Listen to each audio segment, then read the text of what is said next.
台中成功3月百货公司2月发生着气爆，有5个人死亡。本来新中天然气公司第一时间回回讲爆炸甲假事无关系，但是即摆讲有新事证，其中一项就是假事的总开关无关起来，所以拄着火车才怎爆炸。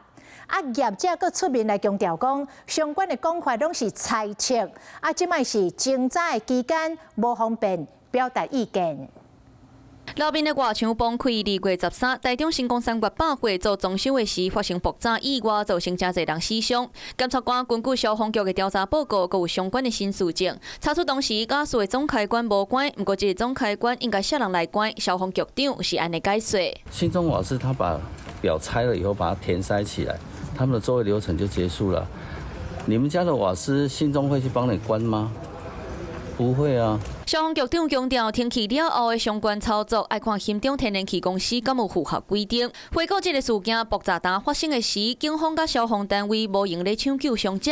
虽然新中第一时间就紧急发出新闻稿，强调时间进前就已经甲公线封起来。爆炸发生了后，嘛派工程人员随到现场，用减低器、激光器做检测扫描，确实无漏假事、假烧的现象。根据检方调查的具体事件，发现假事的总开关无关，新中嘛无启用假事的侦测器。案发进前，工人发现现场充满假树皮，无及时因应拄着火光，才会爆炸。与本公司有关的报道，很多都是属于预测，为基于检调侦查期间，公司不便清楚的说明及表达意见，敬请大众的谅解。实际原因到底是啥？也搁咧查。若是新中应该负责来关总开关，安尼事故的原因可能就会大转向。若是新光3月应该负责咧。新光三越也希望尽速厘清事件真相，一如之前所强调的，新光三越所应负的责任绝不逃避。针对这任新光3月强调袂闪避，为了赶紧复业，新光申请修复受损的区域，送件3届，拢予都法局退件。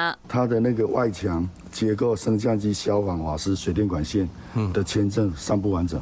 都法局强调，新光3月想要赶紧恢复营业，不过就要以公共安全做第一考量。老站修复的安全防护计划要完备，才会核准施工。你好，我是宋彦明。想掌握最及时的新闻资讯吗？赶紧订阅、按赞、开启小铃铛，锁定华视新闻 YouTube 频道。